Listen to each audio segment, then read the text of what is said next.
From the headquarters of the Guild of Champions, this is the Chris Terrell Podcast. And I am your host, Chris Terrell, and welcome to another week of your weight loss quest. How did this last week go for you, champion? What challenges did you overcome? How did you get in your own way, figure it out through a failure?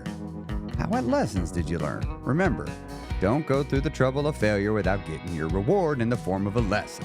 Now, if you're new here, I've lost 125 pounds myself after an entire adulthood of chronic yo-yo dieting, up, down again, before I finally got sick and tired of being sick and tired and made some permanent, meaningful, and lasting changes to my actual lifestyle habits and routines, my community, my cultural environment, and my system of beliefs.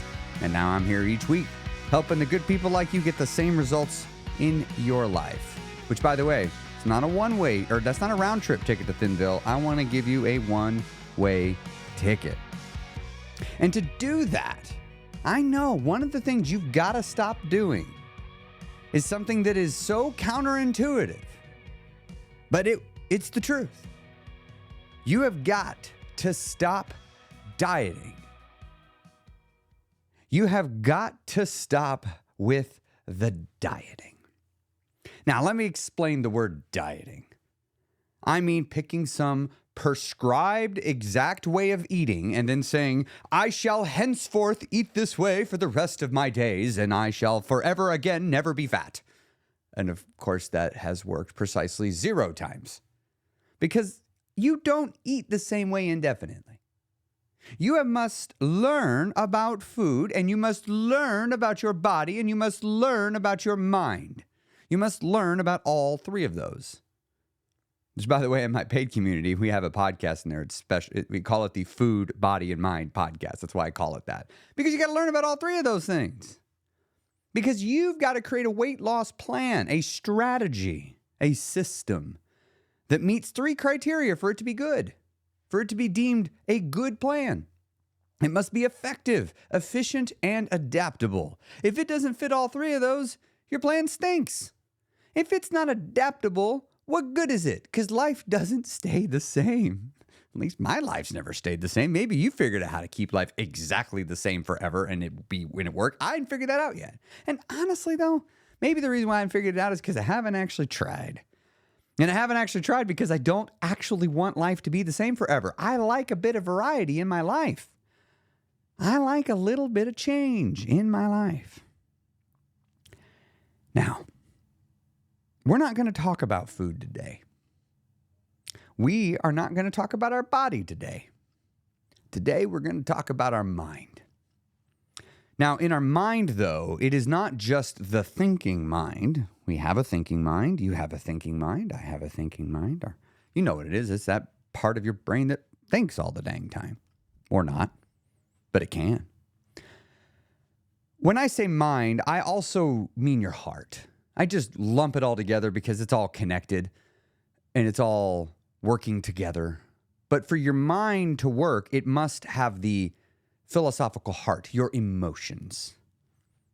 That plays a role. And it is highly likely that even if you're not an emotional eater, as you might use the vernacular of someone that is not a binge eater, but I just eat my feelings, you might say. Maybe you're not that person. But I'm still willing to bet that emotions have played a factor for why it has been hard to lose weight. Maybe you didn't gain weight because of emotions. Okay, fine. You know what? We won't worry about that right now. However, I do know emotions play a role when you are losing weight. If they didn't play a role, you wouldn't be listening right now. They play a role. They played a role in mine. And when I worked on my weight in the past, working on my emotions was never a part of the diet plan I was given. Because all the diet did was address the food. And it might address the body with the exercise, but it didn't address the mind. And for it to be effective, we must address the food, body, and mind. So today I want to tell you some things that I have done over the course of my journey. This is kind of cool. I didn't know what I was going to talk to you about today, just full stop. And some people know this. I actually record these podcasts every Friday. Like, I don't know what I'm going to tell you outside of like special circumstances, I don't usually know what I'm going to tell you until Friday. And I decide what it is that I'm going to share and talk about today. It has been that way almost since the inception of the podcast. And one of the things I like to do is I like to turn to my journals and read through them and have ideas get sparked from that and help me kind of step into my old mindset and think, what were the challenges and struggles that I was facing on year one of my transformation journey or year two? I really want to think of those struggles, because if I tell you what I'm working on now, it may or may not be helpful, because I've realized some things are just a progression. It's not a this or that. It's more like a dial. So you have to come from one end to the other. The minute hand can't go from the 6 to the 12 without passing every number between. And I've realized sometimes that's the case. And so what happens is a person will come, let's say, come to me for running advice, and they're just now beginning running. I don't need to give them advice on what I'm doing with my running journey. I need to give advice for what I was doing when I was just getting started. It needs to be the advice that is where I was. So what's cool is the mindset journey is so long and so much slower and so much trickier than the weight loss journey, but I've been doing it now long enough that I have years of journals that I can tap into, and I can see where my thoughts have evolved from. So this list I'm going over right now, like this was one of those numbers from the 6 to the 12, but I'm on this is like number 7 and I'm on number 8, right? I'm just like a little bit ahead of it, but I can definitely see how the things on here have evolved. So this is cool. One day I will do a follow-up that kind of talks about where I'm at now, but it'll be once I've evolved past it. So I don't know when that'll be. But this is just a fun thing about learning. I'm realizing about learning about the body, learning about our mind is as I learn something and then I go back and reflect on the past, it recontextualizes everything and I learn things. It's sort of like akin to you go back and watch a child's movie that you watched when you were a kid, and you watch it now as an adult and you're like, oh my gosh, some of this humor is just like really sexual and I did not pick up on it at all as an 8-year-old. Like you just realize you just have to have some different life experiences for you to quote unquote get the reference. And very much is the case with your own life and your own mind. So before we get into the list of what I wanted to cover today, I want to first invite you to come join my free Facebook group. If you are looking to get more content and get more support, and if you want to engage with a community that is just as passionate and interested about working on themselves as you are, then head on over to my free Facebook group. You can find a link to that by going to christerrellcoaching.com, and I'll have a link to take you to that. You can also scroll down on your app in the show notes, and you can find a link to it there. Also, I'd like to point out a couple other things in the show notes. The first one is the link to my journaling guide. If you are just getting into journaling, you might need some help or some tips or some pointers. So down in the show notes, you will find a link to my journaling guide. Also, if the podcast has been helpful, if you have found it to be of value, please consider sharing it with somebody in your life, maybe an episode that has particularly resonated with you. And also, don't forget to head on over to your podcast platform and give it a rating and a review. That definitely helps get the podcast in front of more people. On Apple Podcasts, we're right around 300. I would love to get a few more reviews on that to solidly put me on the other side of 300, but only if I've earned it. I want to earn that good review first. And to those of you that are listening on Spotify, which actually now, just in the last few weeks, Spotify has become the platform that the most people of my audience are using, which is kind of interesting. It used to definitely be Apple Podcasts, and it shifted. But here's why that's cool.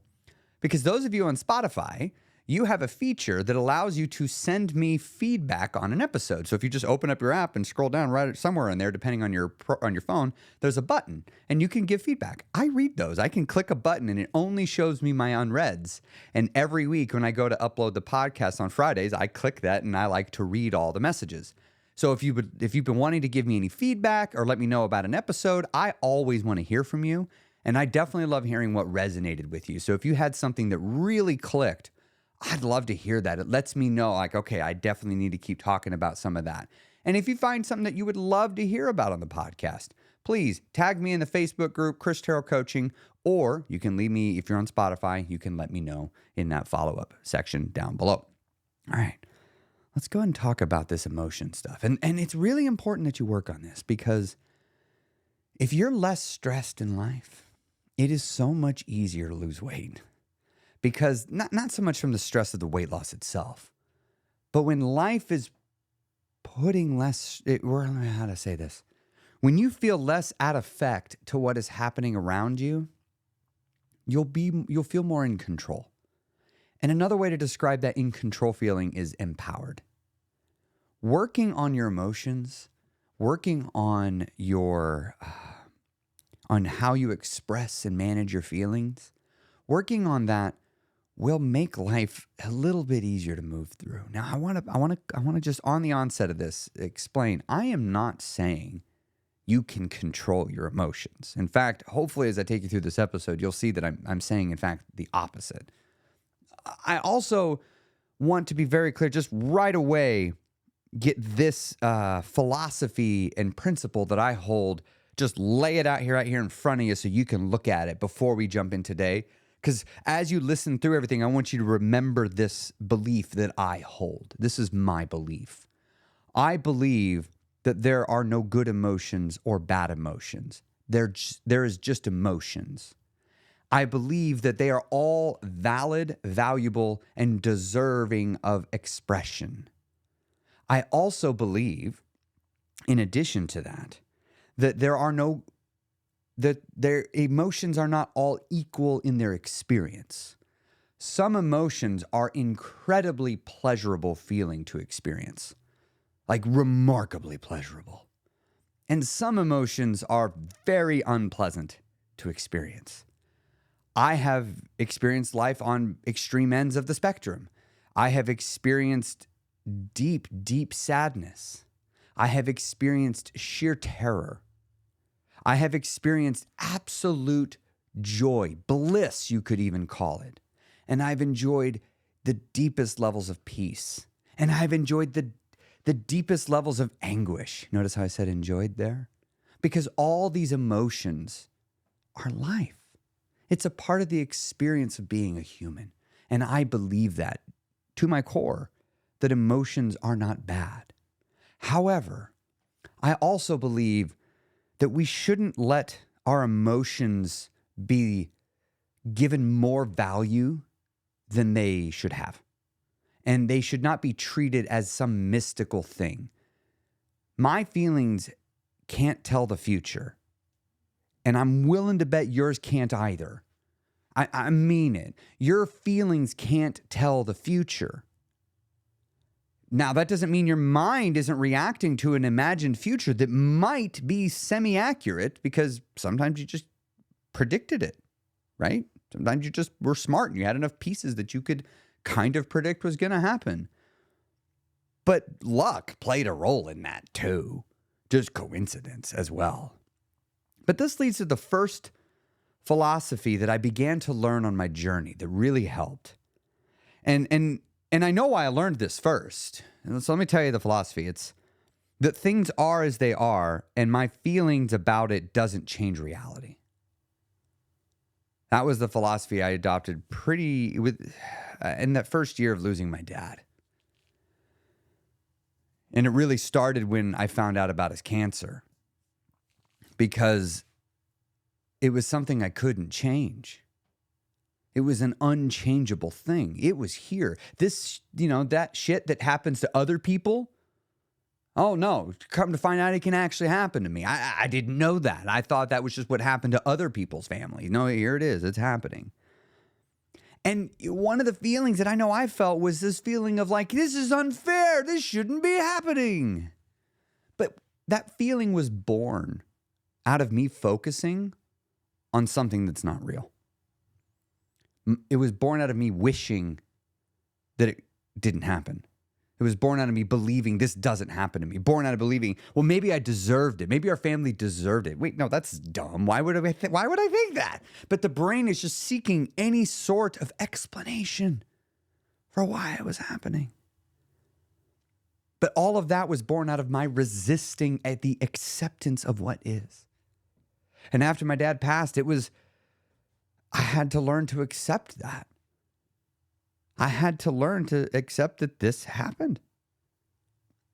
And my feelings about it are irrelevant. Completely irrelevant. However, my feelings are real. I feel the way I feel. And I realized my feelings were a signal to let me know when I was resisting what is actually happening in life. My feelings could help me know that.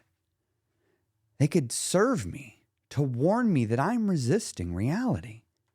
And as I continue to resist reality, it makes life more tricky, makes it challenging.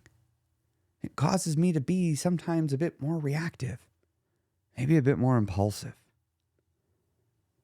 Which leads to the next philosophy that I started to piece together after this, which is that my feelings are no more, nor are they any less valid than anyone else's. My feelings are just as valid as anyone else's. I don't have to apologize for being sad.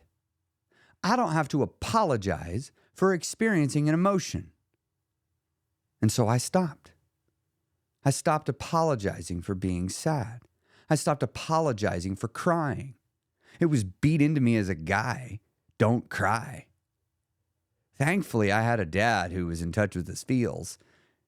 So a man crying wasn't too bizarre to me, but I still had the culture trying to beat it into me. And thankfully, I had that example, though, because later in life, when I couldn't stop the crying, I didn't feel so bad about it. But I would apologize. I would apologize for being emotional after my dad died. And then I realized, I'm not apologizing. My dad just died. Like, no, I get to be sad. I'm gonna be sad. It's reasonable to be sad. In fact, I think it's expected that I'm sad. I'm not gonna apologize for it. If somebody has a problem with it, well, I don't care. Because I'm sad. And I'm allowed to be. And that's okay. I'm not gonna go rubbing it in everybody's face. But I'm not gonna be told I can't be sad. Something I do different now in life is I really try to make sure I let the people around me know that it's okay to feel what you're feeling. You don't have to sit in it and stay there forever. But it's okay. It's fine. You're upset? You're mad? It's okay to be mad. You feeling sad? It's okay to be sad. Feeling happy? It's okay to be happy. Weird. Never need to say that one. Only need to seem to give people the permission to feel the unpleasant emotions. And that's where I came to realize I have to stop judging emotions as good and bad. That they're just pleasant and unpleasant. Now, through this understanding of my feelings, I came to the realization that all feelings deserve expression. They all deserve to be expressed. However, this is a belief, right? This is a philosophy. Like, I know some people don't agree with me on this one, but this is just how I choose to see the world.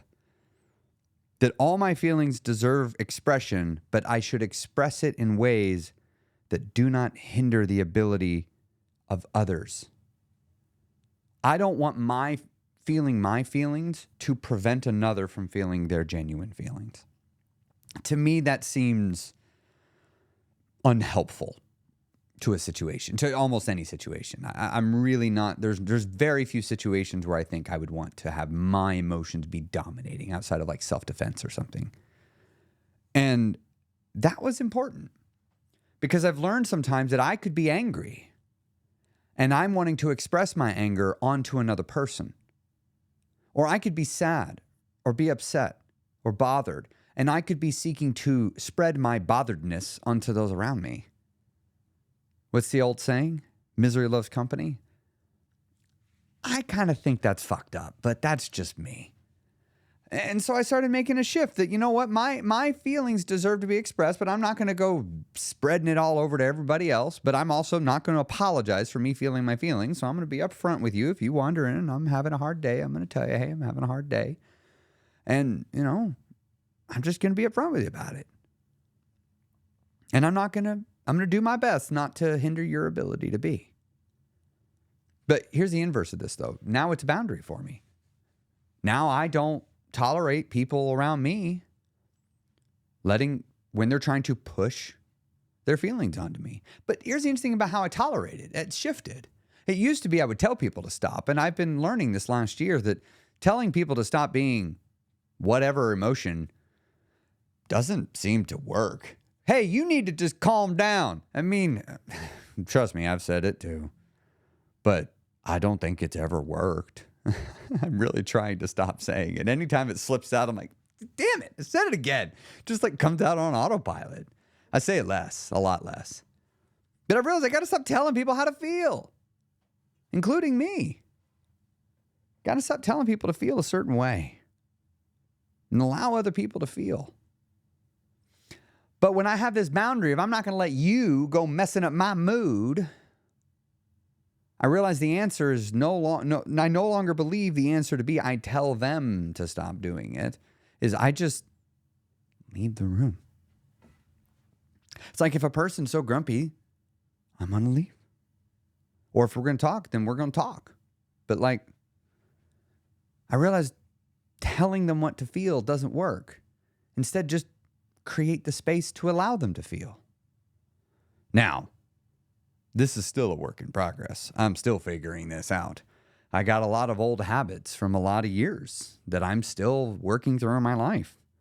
Catching myself, correcting myself, backpedaling my thoughts to see what I was thinking before I said the thing. Going, okay, there's what I did. All right, let's do our best next time not to forget.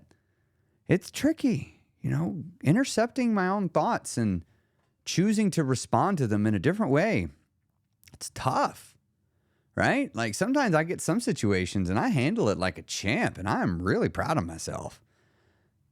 But, there's still plenty of situations that get me. And there'll have me letting out an old pattern again. And I'm like, dang it. But it's that continuing on, that pushing that really seems to help, the not letting myself off the hook. Now, these last 2 points really have changed how I see life and myself. And the reason why is because I'm living a life I never thought I could. I'm living a life I didn't think was going to exist. I just did a workshop last week for 1,000 people for free on weight loss. And it was phenomenal. I spend my waking days helping people lose weight. I run. I would be ascribed the label of thin. I'm in better shape than most teenagers and 20-year-olds. And I'm 39.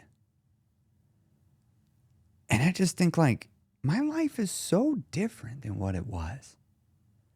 And I just talked about my physical appearance and effect right there. I didn't talk about what's going on inside my mind, what my personal relationships are like with other people. I just live a completely different life. It's just not the life I lived 5 years ago.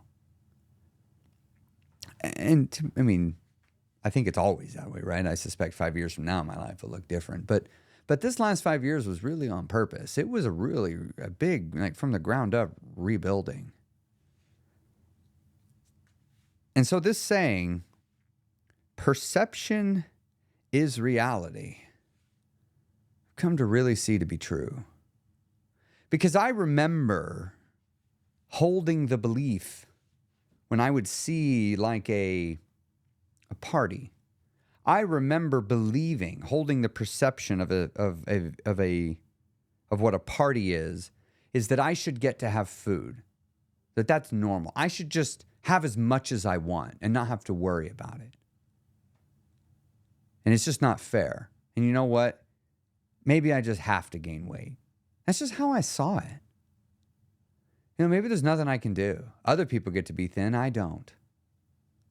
I remember thinking that. I remember thinking that, honestly, maybe the best I could ever hope for is 220 pounds. I'm 170. I remember thinking that that's probably the best I could ever hope for. And so now I really have seen that just because I see something a certain way, it doesn't mean it's real. But if I'm not careful, the way I see it is the way I'm going to think it is. The reality is, more often than not, perception is reality for the mind at hand. The way you see it is the way it is for you. That doesn't mean it's the actual way it is. We'll rarely act in opposition of how we think things are. And if we have a closed mind, we won't try a lot of new things. And what if the very thing you need to do is just 5 feet away, but your mind won't let you consider it? What if all you need to do to break the scale loose is just to decide you're not going to snack during the daytime? Between breakfast and dinner, you just won't snack. Because what if you still hold the belief, well, no, I have to have my snack. I can't go 5 hours without eating. What if you still hold that belief? What if you still think that's true? I mean, if you still think it's true, then it's true. It's not true, but you might think it's true. And you're more than capable of willing it into being true. You do that all the time. You can look into your own life right now. Right now. I don't even need to be standing next to you to know who you are. I know I can confidently say this to literally every single listener. If you look in your past, you will see where you have willed something to happen. You have decided it shall be so, and it shall be so. I know a lot of you have done the same thing I've done. You have psyched yourself into being sick. Is your mind making it happen? Your mind is powerful. Your mind is powerful. And your perception is reality. But this led to the last thing, the evolution of that thought, which is that perception is controlled by perspective. You could think back to a wise old man by the name of Obi-Wan when Luke Skywalker went to him on the swamps of Dagobah and asked him a question, and Obi-Wan said, from a certain point of view. Perspective. You see, the way you see something is all determined upon where you are and where the thing is. When I was damn near 300 pounds, and looking at running, it seemed like a dumb idea. And quite honestly, at 290 pounds, running would have been a not great idea for me. But where I am now at 170 pounds looking at running, it doesn't seem like a dumb idea. Where I'm at made a difference. But also, it makes a difference with regards to how I look at food. You see, when I was in environments that always had food around, I was always thinking about food. And so, because food was constantly coming across the stage of my mind due to being triggered to have food thoughts from my looking around me having food reminders, I started realizing a lot of my thoughts were controlled by just where I was, just seeing the food. Like, think of your life right now. How many of you right now still leave the house and bring food with you? How many of you? You're that way. You're going to go out for 5 hours and you still bring food. You're too afraid to go 5 hours without having food on you. How many of you, if you stay at a hotel, the idea of going and staying the night in the hotel room and not bringing food into the room is weird to you? The thought of wanting to have food at 11 o'clock at night and not having it, knowing that you won't put on your clothes to go downstairs to the lobby to go get some chips. You're so worried about that scenario happening that you won't let yourself go without food. Are you still that way? Are you still worried, that if you don't take food at a party that people are going to notice? And are you still worried that if they do notice, that somehow you need to care? That somehow anybody else has a vote in what you eat and don't eat? Do you still believe that? Do you still believe that if you go on vacation, you have to eat food? You have to have however much you want. You have to let yourself ease off the reins a little bit. Do you still believe that? Do you still believe that you are powerless to do anything about losing weight? Or do you believe now that you are, in fact, very powerful, very capable, very intelligent, capable of solving problems, incredibly resourceful and resilient? Do you believe that? I believe it. I believe you are that because I believe it's an innate human ability. That was something that shifted. When we talk about perception and reality and perception being controlled by perspective, I had to change the way I saw myself in one key way. I had to stop thinking I was so damn special.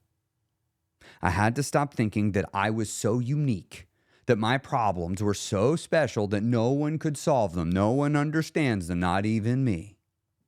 I just thought I was different. I thought I was so special. And you know what? I got below average results in a lot of areas of my life as a result of that. But when I finally decided to go, you know what? I'm going to choose to believe I'm just like everybody else. I'm going to choose to believe that I am average default human. What can average default human do? And I started learning about what is the same about all of us as people. And I started learning that average default human is absolutely incredible. Some of the most amazing things to ever occur in life have happened because of average default human.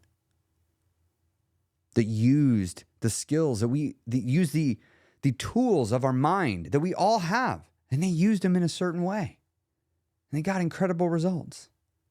But they're average.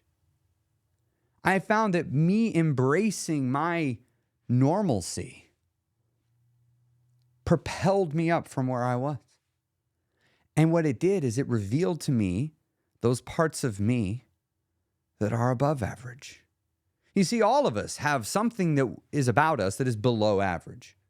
I believe that to be a very small minority of things. And then we have things that are innate about us that are very average. I believe that to be the majority of things. And then we have another small percentage of things that are innate about us where we just have a little bit of skill.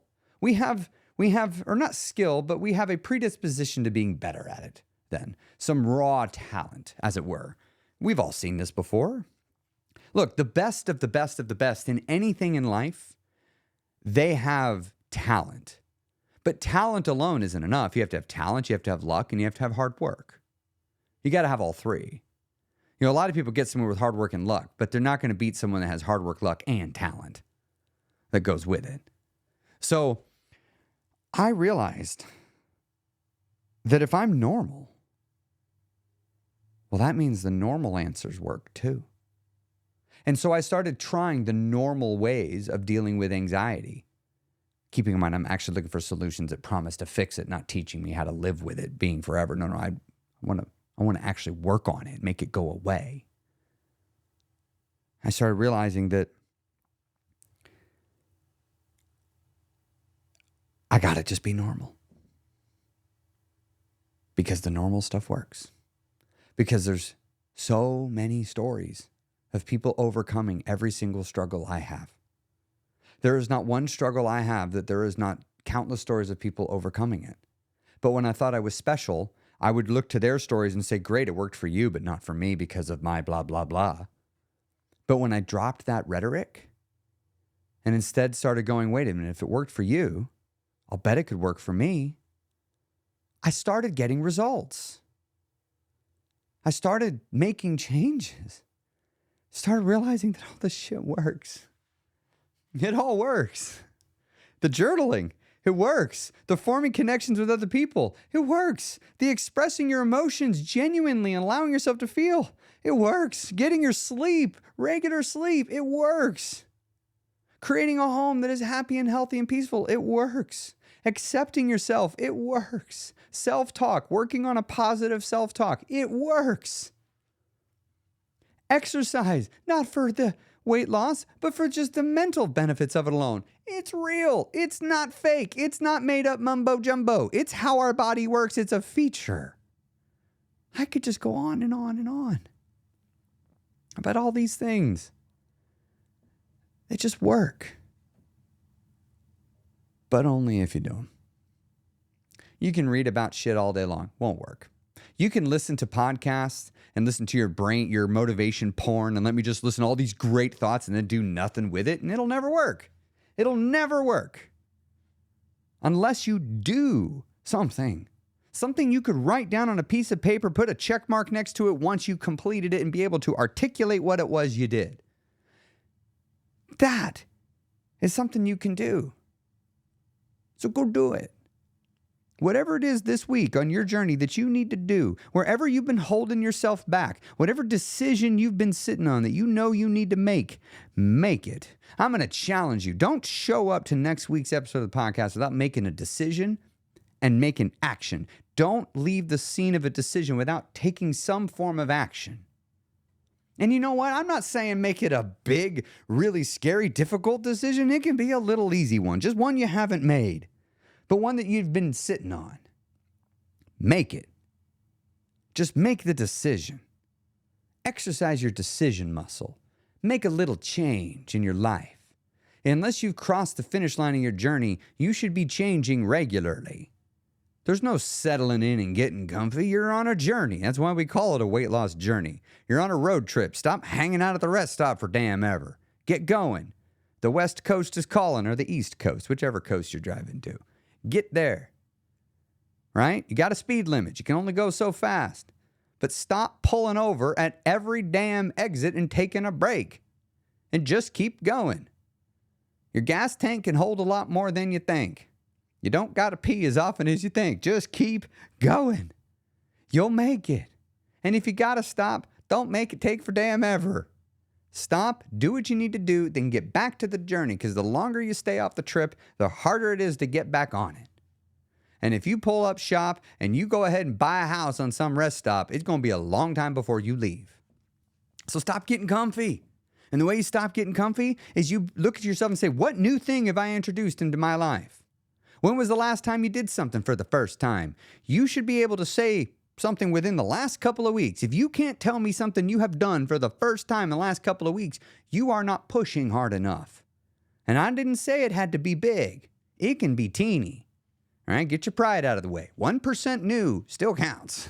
Just don't go very long. The more times you introduce new things, the faster you'll make it to the end of the journey. Have a great week. Can't wait to see you on the next week of the podcast. Come on over to the Facebook group, christerrellcoaching.com. And I'll see you there on Monday, where I go live every Monday morning at 9 a.m.